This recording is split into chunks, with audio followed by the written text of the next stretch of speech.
Hello and welcome back to Processing the Process, where we capture and discuss the technical, psychological, and contextual dynamics that shape the process of creating a work of art.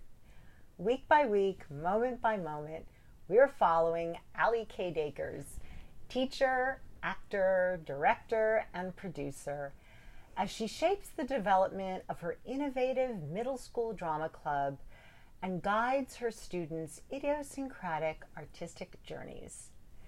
Today, we will be focusing on the December 19th Drama Club meeting, in which Allie intended to finish her unit on the elements of design and begin her introduction to what is called the scenic concept collage.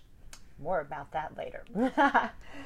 Now, Allie told me she was rushing like crazy to get all of the materials ready on time and felt very frustrated because it was clear there was simply not enough time. And I wanted you to hear it from Allie because there are some interesting specifics here. So I was hoping, Allie, you'd describe to us first the special materials that you were trying to find, how you wound up starting the meeting on time, what an innovative thing she came up with, and how you prepared yourself mentally after this sort of frantic period leading up to it to be ready to go in and and direct the club. Well, I realized, as we know, we've talked about, every year is a different group of kids, and so I went to my materials from the previous year, which are various script samples, different scenes that are varying texture, varying theme, varying tone. And I just was thinking, this isn't really going to be right for this group of kids.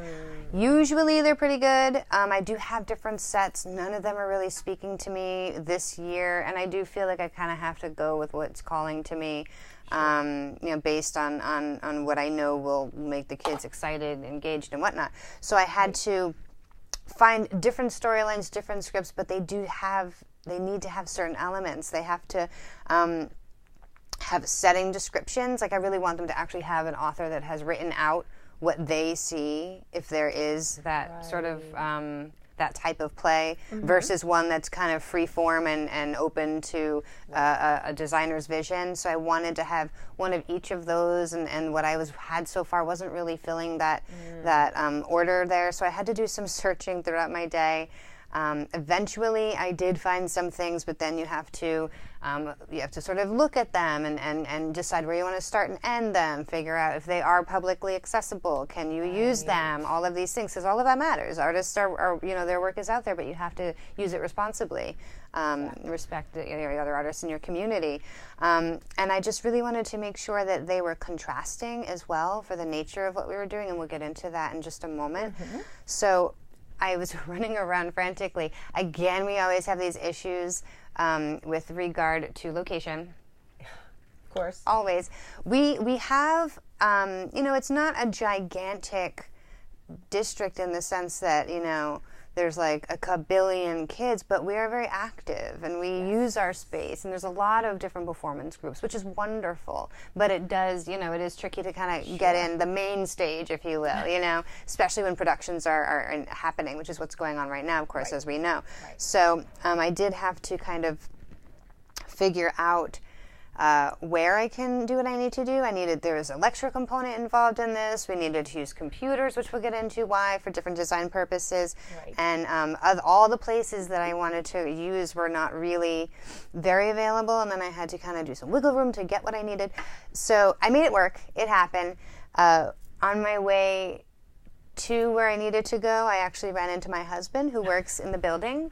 And I was like, you need to go start drama club for me. He's like, what? I was like, no, you just bring them this. They know what to do. They'll check themselves in. We've been doing this now. I just need a body. Be the body today, please. So he was fantastic. He really was fantastic with that. So he did go kind of catch up with the kids and made sure they were doing what they needed to do and all of these things, which is fantastic. Well, I was able to go set up in the library, which is where I did find our location, where we were going to do the essential work of that day. And I was frantic. The copy machine wasn't working, the printer wasn't working. All of this like leading up until finally. So like I'm like papers literally flying. My husband's like, "Are you okay?" I'm like, "No." Yeah. So I ask him, and he graciously helps me out with the kids.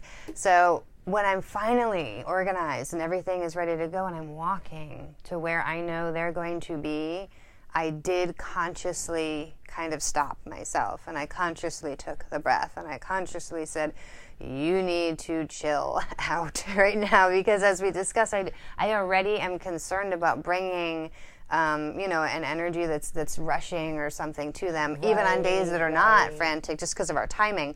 I didn't want to also agitate what already is sort of a time crunch. So I had to kind of reassess that. And it worked. I took those breaths. It's always, the breaths come.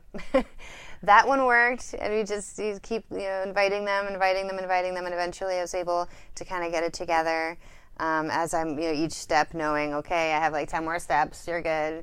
And we got there. And that was, and my husband was there checking them in, and they were all ready, and I knew that we could get started.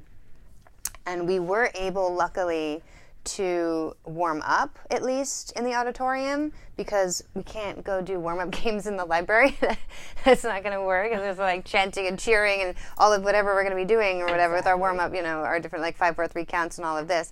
So we did do our quick warm-up in the auditorium, right, like a huge big circle around the seats and whatnot, to kind of just give them an opportunity to at least stretch and be big and all of this, when I know where we were headed was more of a seated class, as we've discussed, that back and forth. Last time we were up playing games, all of these things, dealing with conflict, of course, but doing an up, and they were engaged and they were in charge. A lot of communication opportunities, all of these things.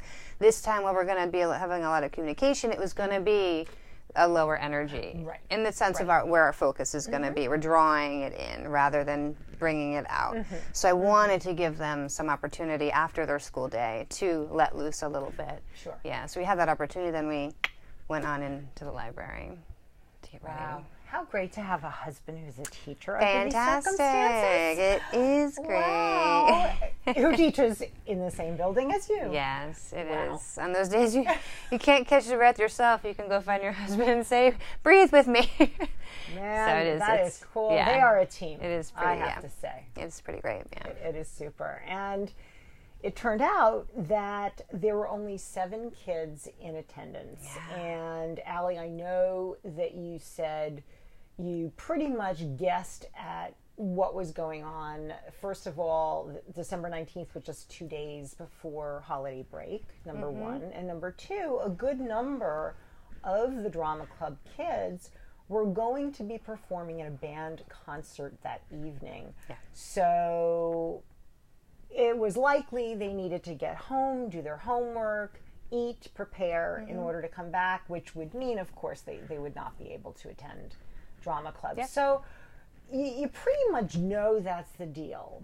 But I wonder, were you maybe a little bit concerned that the low attendance could be related to the subject matter? And if so, did that resurrect maybe, again, even a small amount, the recurring feeling that you have so candidly shared with us before, that you want the kids to experience every facet of drama club as being valuable, and feeling uncomfortable if you think maybe on any given day that's not happening? Yeah, I do. I wonder, if the kids if they just aren't interested, I'm always concerned whether, like, what I'm sharing with them is perceived as entertaining to them. Not just entertaining, but that they're engaged, that they're feeling that it's valuable, and that does matter to me, and I do worry about that. When I reminded myself of the contextual elements that you just described, it did make sense. I was like, okay, all right, cool. Because the kids who were there were very gung-ho. So I was like, all right, yay. But I definitely, I need to make sure that if I walk into a club where there's 5 kids sitting there, I can't be like, well, where's the rest of everybody? Because these are the kids that are there. So no matter what, it's 150,000% for those 5 kids, whoever might be there, those 7 kids. So I definitely, in the moment, I have to forget about any kind of concerns that I might have about where the rest of the kids, because that's me ignoring these kids, and that's not right. Like, who am I teaching to? I'm teaching to who's in front of me today. So Right, which I have to guess is no mean feat. I mean, particularly if those feelings are pervading your system and how you manage to perhaps put them right over here for the next 40 minutes, so that you can do what you need to do. It's interesting, though, because I think this happens a lot in life in general when we think we have an intention for something to be and it doesn't turn out this way, but so many times it actually ends up being better, or that unexpected outcome is actually what reminds you of like why you do what you do, or a lot of times the unexpected are exactly what you needed. So exactly, and which is something you can't tell in advance. Never. You certainly can't. Just has to. That's process. It just has to unfold. And something I found interesting, Allie, that you said to me was that even though the kids who were present were very enthusiastic and very interested in the subject matter, you noted that they still had trouble focusing and still had trouble following directions. Yeah. What do you think that's about? Yeah, this was more, it wasn't so much, and we're going to get to it, like the design discussion part of the meeting. It was actually during the warm-up. As I said, we were in the auditorium and we had this large space. There were very few kids, and I asked them to spread themselves out around like the aisle, whatever, around the big chunk of seats. And they couldn't do it. I was like, guys, what's the problem? I was like trying to make them feel like inadequate, but I was like, this is what we need to do. Spread yourselves out, even it out. Like, how is this challenging? But I sound a little bit like a jerk. Like, a teacher shouldn't say that. But there are some things where you have to kind of be like, hey, this is not difficult, because it really wasn't. It's not like, okay, we have to take every little thing step by step and instruct everything. Some things you just have to look around and solve the problem.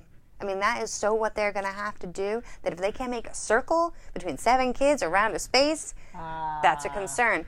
But it's not just those kids. It's not just my kid. Like, I'm really honestly starting to wonder, because I really thought about this. Yes. When this is like a pervasive thing right now. A lot of us in education are super concerned because we have seen a shift in like the overall ability of kids as a whole, like attention span. These are not uncommon things that have been discussed. It's out there. Everyone kind of is talking about this, that we're seeing a shift in younger people, because honestly a lot of it has to do with like screen time and things like that, and the way the images and the sounds and all of these things are interacting as stimulus, and what that's doing to the brain, like literally, which is sort of changing how, maybe it's a processing thing, maybe it's just an ability to attend, but we are definitely noticing kind of a reduction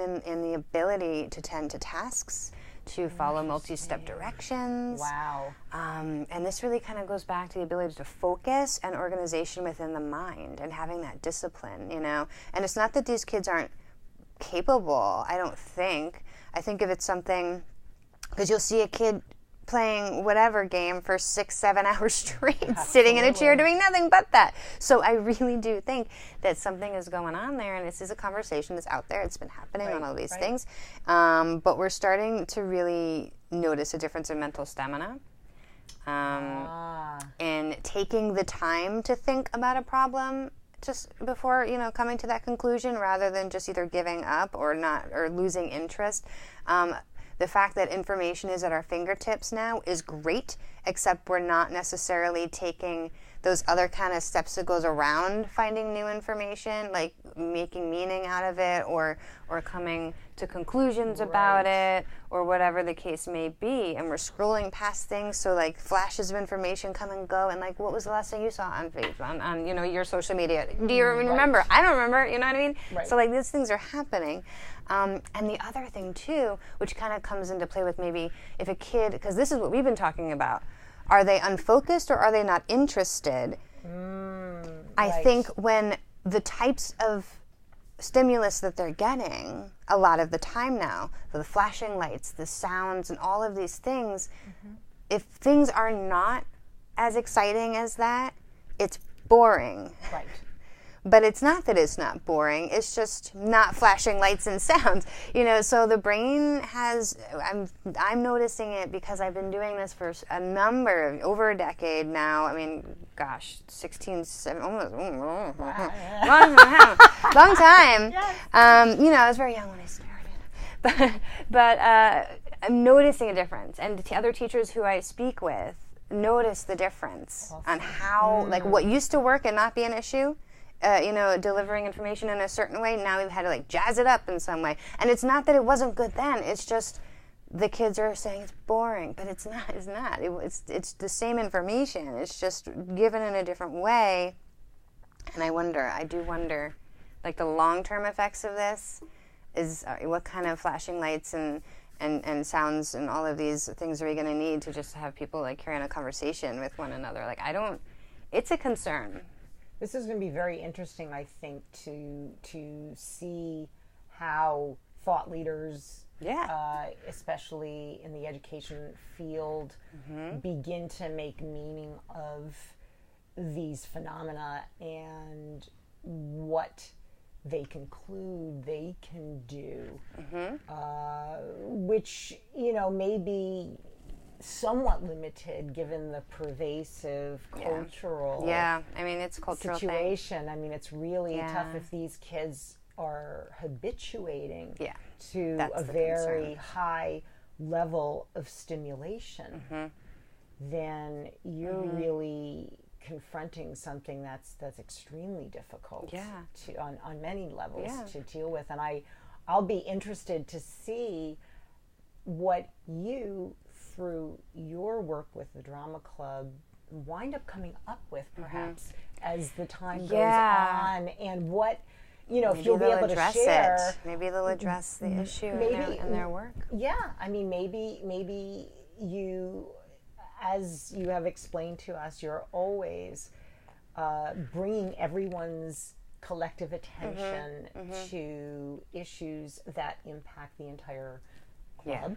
And this could be one of them, and perhaps this can become, I mean, it's my flight of fancy here, but, you know, a laboratory of sorts for experimenting given these kinds of situations. And maybe your environment is one where it is possible to start playing with it. So stay tuned. We'll definitely share any initiatives Allie takes along these lines with you as they unfold. And I just want to add one more thing. It's not that these innovations are like horrible for our kids. It's just we also have to find that balance, and and kids still need to be able to not need that, and like not have that habituation and not have that reliance on the stimulus in order to recognize something as valuable as to intake and to process and to own and as new knowledge. So exactly.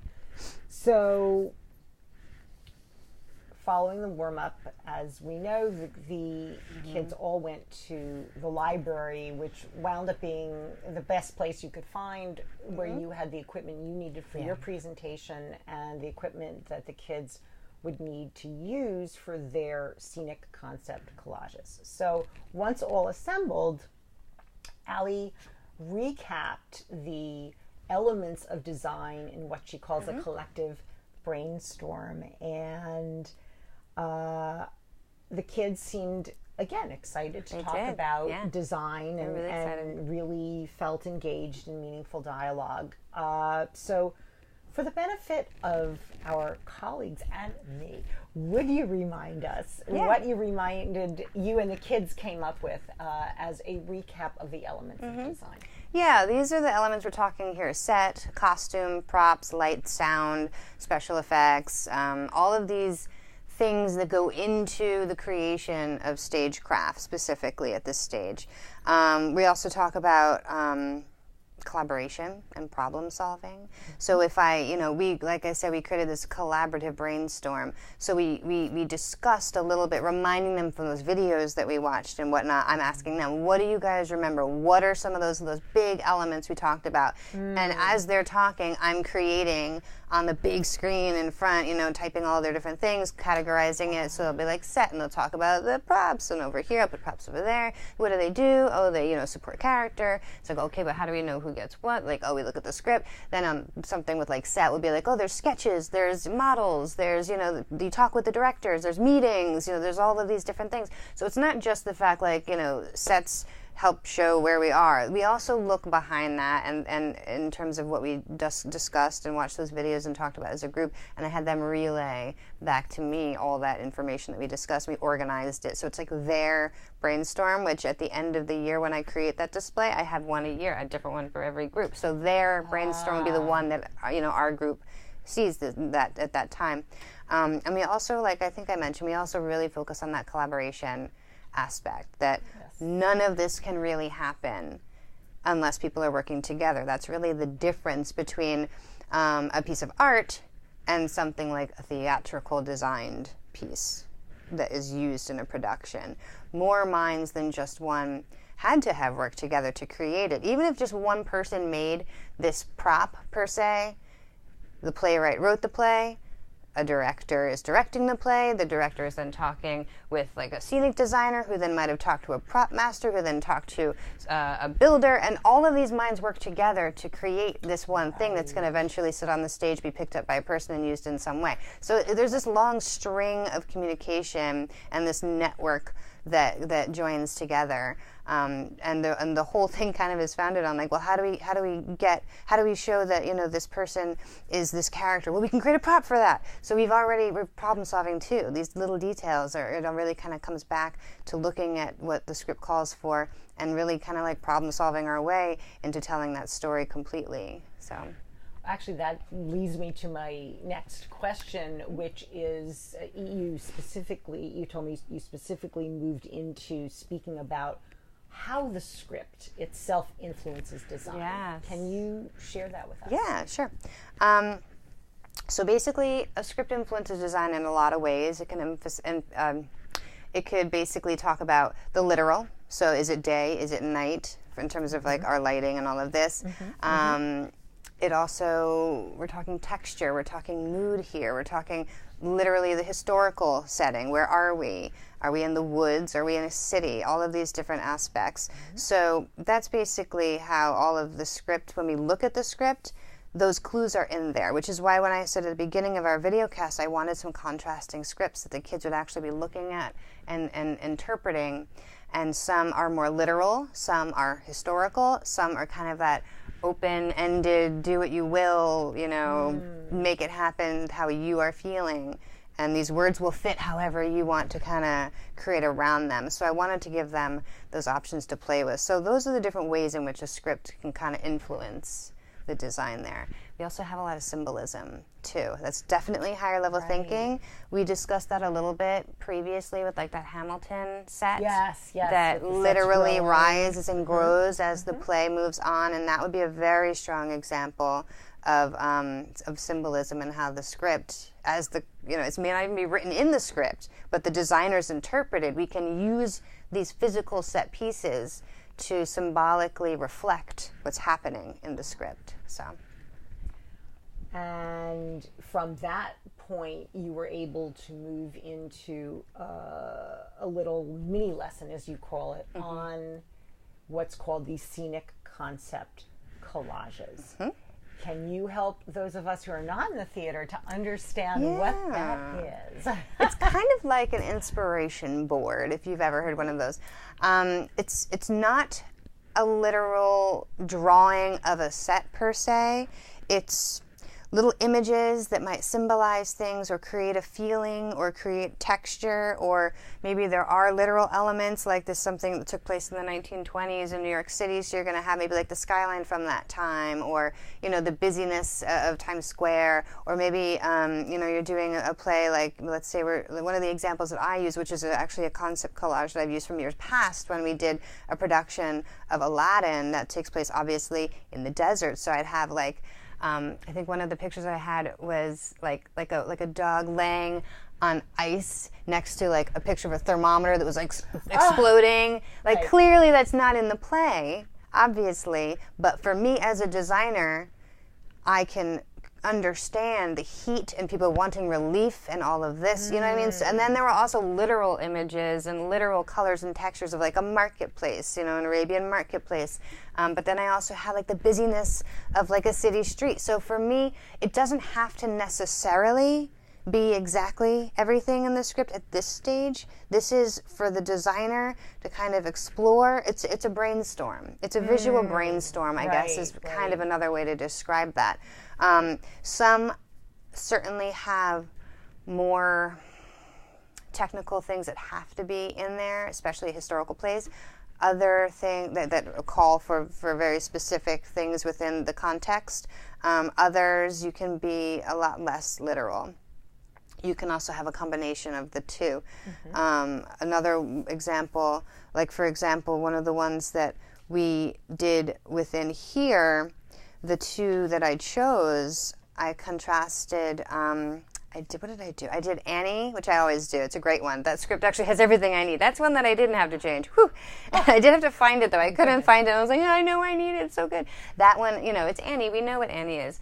And in this example, I know we've seen some updated versions of it, and actually, interestingly, this group of kids had seen the updated version, so it is different. It takes place in the modern era. There's all these differences about it. But I instructed them, let's stick to this script, because it is very timely. In the script, Franklin D. Roosevelt is in it. We can't change that. That's in the script, so we have to make this be during the time in which the author has written it. So in that case, they'll have like literal pictures of like orphanage beds, and they'll have like the city skyline, but they also might have like the color red, just because like she has the red hair. So there's so many different ways to depict this, and really mostly what we're trying to do is capture that mood, the texture, the color, and some literal elements that a designer may want to include that they found and like, I just have to have this. Maybe they see some kind of fabric or something, or a style of costume that is inspiring them, and they want to put that in it because I gotta have this kind of sort of thing in there, and it's to help them remember too, to draw all those ideas together. And then if you were to just look at it as a person who hasn't been studying the script, you can pull from that and get almost like a snapshot of the essence of what this production will be, or at least this scene will be. And so that's what we're working with. And from what you tell me, the kids were very excited to do it and tackle it, although, and perhaps not surprisingly, you noted that you explained to us that it's ultimately a combination of literal and symbolic elements, but that for kids who are just starting out with this, their concept collages were pretty literal. So if you're working on the script from Shrek, for example, that was cut out the other one. Pictures of Shrek. It was just a picture of Shrek, and I'm like, well, that's great. He's in it. He's in it. You're not wrong. But let's really capture the essence of like the Dragon's Keep. Like what does it feel like in there? What's the emotions in there? All of that. It could be really adorable because it's so literal, and you're like, that's adorable, but let's stretch it. So eventually they're going to be able to stretch it. This was their very first try.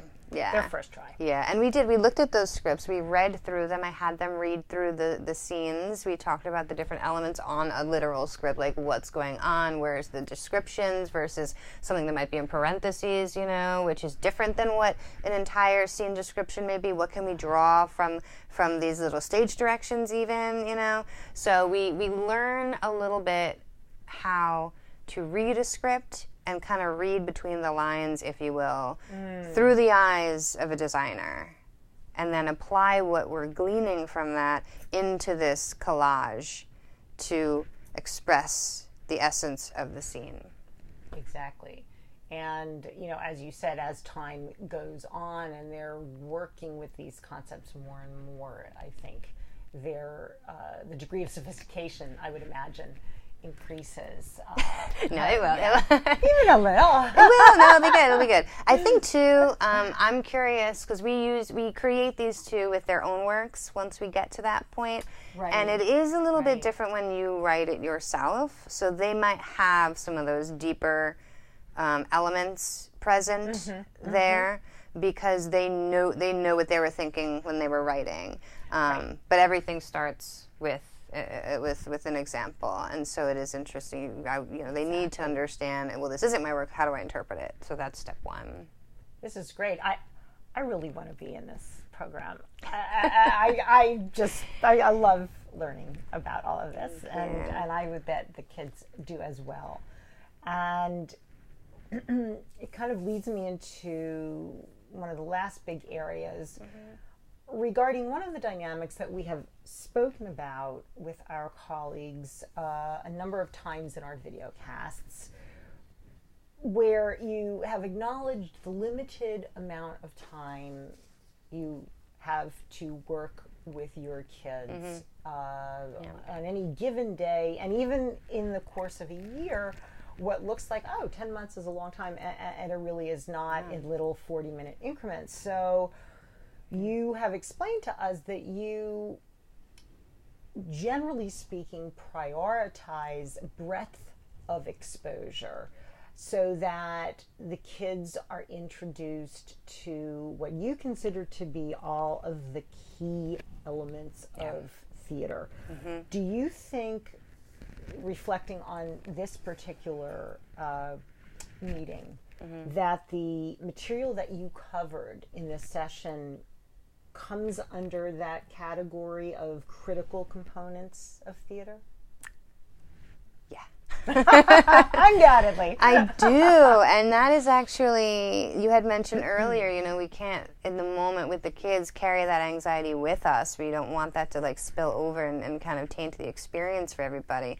But this was one of those, one of those key elements, and the fact that only 7 of my many were there to kind of for putting it in their own words, if you will, they're making their meaning out of what I taught them. Yes.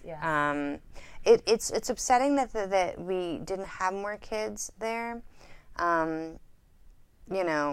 This is one of those meetings that is part of the foundation. This is definitely one of those. And it's not that I'm not going to come back to this, and like I said, where they will work with the same exact thing with their own, but it's interesting for their own process. Yes. Where was my work when I knew nothing about this and tried this for the first time, versus now I have all of this knowledge and all of this experience, and I've done my own writing, and now I'm going to come back and I'm going to create my own scenic collage. It's very different doing it for the first time with your own work than having done it another time using a professional's work, and someone who a published piece and all of this as a designer will.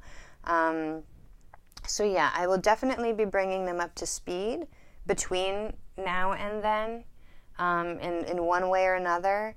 Potentially I'll have those kids that were there working on one collage, have them do a counter script, something very opposite, very different from the one that they had been working on. I'm also going to, some of the kids were so excited, can I do this with my own scripts that I did at camp? I'm like, absolutely. So I might even give a little, a heads up before that meeting happens, earlier in the week or something, so kids can know we're going to be doing this. Bring scripts in that you want to design, that you're inspired by. You don't have to rely on me giving you something I think you will.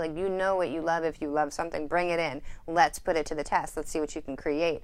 Right. And that way, then I can take the time with the kids that weren't there for this beginning process and kind of catch them up and see where we are. So there is some sort of foundation using published professional pieces with all of the descriptions and hints and clues that maybe in their writing they're not going to have because they're not as nuanced. Of course, they're kids, Naturally. obviously. So I do want them to have that experience. So I'm going to create a way to make that happen. I was going to say, would this be an example then of a foundational element that you consider to be critical, combined with an external challenge? In this case, only a few kids were able to attend, but it's so important to you that they all have this information. They have it pretty soon, as you say, so that when they get to stage 2 and 3, so to speak, they already have this foundation. Would this be an example then where you might tweak the curriculum for the next couple of weeks, for example, to prioritize this, or at least ensure that it's first among equals, let's say? And then now you're left with figuring out what you take out, which of course you don't want to do, but is this the kind of juggling that these external challenges resulting in various census levels essentially compel you to do? Yeah, it is. You're definitely driven, to make some hard choices. And the thing is, though, like we said in the beginning of this very videocast, it's like I may end up with something even better and end up doing that next year. So you know what I mean? So we're gonna kind of see how it shakes out. But I will definitely be creating an opportunity for the kids to create some of this of their own.